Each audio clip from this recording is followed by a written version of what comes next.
اسی معزز ایوان میں 2018 کے جو جھرلو الیکشن تھے، ہم نے اس کے باوجود بھی نہ صرف ہم ایوان میں آئے، اور میں نے اپنی پہلی تقریر میں یہ گزارش کی کہ ہم نے چارٹر آف ڈیموکریسی پر اتفاق کیا تھا، آئیں آج چارٹر آف اکانومی کے اوپر اتفاق کرتے ہیں۔ حکومت ان کی تھی۔ جناب اسپیکر، پایہ حقارت سے نہ صرف میری اس پیشکش کو ٹھکرایا گیا، بلکہ جو نعرے بلند ہوئے اس ایوان میں، وہ تاریخ میں ہمیشہ سیاہ باب میں یاد رکھے جائیں گے۔ جناب اسپیکر، اگر کسی کے ساتھ کچھ زیادتی ہوتی ہے تو یقیناً انصاف کا پلڑا ہر وقت بھاری رہنا چاہیے، اس میں کوئی دو رائے نہیں، چاہے کوئی سیاسی لیڈر ہے یا زندگی کے کسی بھی شعبے سے اس کا تعلق ہے۔ جناب اسپیکر، جب اگلا سال آیا، میں نے پھر دوبارہ پیشکش کی اپنی جو تقریر تھی بجٹ کے حوالے سے، آئیں دوبارہ بیٹھ کے بات کرتے ہیں۔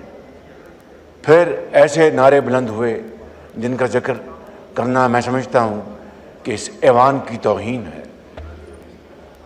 جناب اسپیکر، آج یہ جو تلخیاں جس حد تک پہنچ گئی ہیں، اس کا ذمہ دار کون ہے؟ یہ آج میں سمجھتا ہوں کہ 76 سال بعد ہم ایسی جگہ پر پہنچے ہیں کہ ایک دوسرے سے ہاتھ ملانے سے بھی اب جھجکتے ہیں۔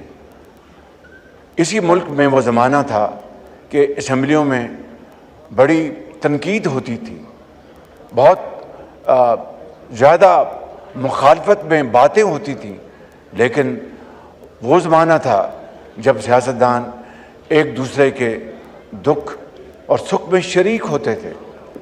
جناب اسپیکر، آج اگر ان کے بانی کو اگر وہاں پر کوئی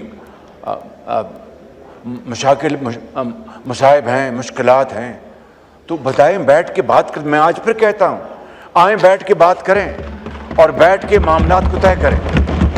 میں نے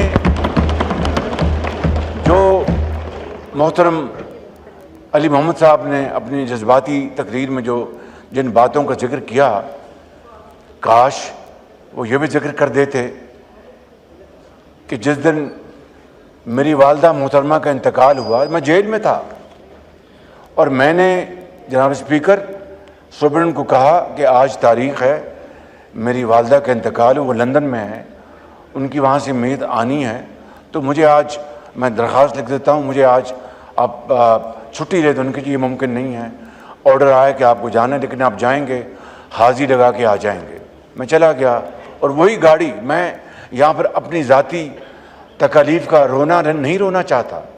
ان کو پتہ ہے کہ وہ جو خطرناک قیدیوں کی گاڑی مجھے کیوں دی گئی تھی، کہ میری کمر کو مکمل طور پر اس کو ضعف پہنچے۔ جناب اسپیکر، میں بھی کینسر سروائیور ہوں، میں نے تو کبھی جیل میں اس کا رونا نہیں ہوا۔ میں گیا وہاں پر،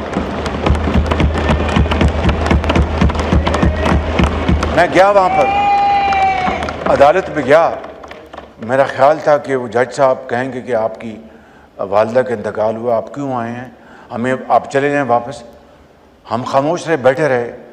ہمارے لائر اٹھے، انہوں نے کہا جی کہ آج اگر آپ اجازت دے دیں تو۔ ان کے نہیں، میں نے آج بلائے میں وٹنس، ہر صورت بیان ریکارڈ ہوگا۔ جناب اسپیکر، میں آپ کو عرض کرنا چاہتا ہوں کہ بات بہت لمبی ہو جائے گی۔ یہ خواجہ آصف صاحب بیٹھے ہیں، یہ رانا ثناء اللہ بیٹھے ہیں، ان کو زمینوں پر لٹایا گیا، ان کو کھانا، یہ تو دیکھیے فیصلہ ان کو قبول ہے یا نہیں ہے، یا مجھے قبول ہے یا نہیں ہے، لیکن اگر ایک فیصلہ آتا ہے تو ایک انڈر ٹرائل قیدی، علی محمد صاحب مجھ سے بہتر جانتے ہیں، انڈر ٹرائل قیدی اور جس کو سزا ملی، اس کے جو حقوق ہے جیل میں فرق ہے، میں اس میں بھی نہیں جاتا، لیکن یہ انڈر ٹرائل تھے، ہم سب انڈر ٹرائل تھے، زمینوں پر لٹایا گیا، کھانا گھر سے نہیں لانے دیا گیا، دوائیاں بند کی گئیں۔ میں کہتا ہوں کہ میں کسی صورت بھی نہیں چاہتا، میں یہاں پر اعلان کرتا ہوں برملا آپ کے سامنے پورے معزز ایوان کو گواہ بنا کر کہ ہم نہیں چاہتے کہ ان کے ساتھ کس طرح کی زیادتی ہو جو ہمارے ساتھ ہوئی ہے۔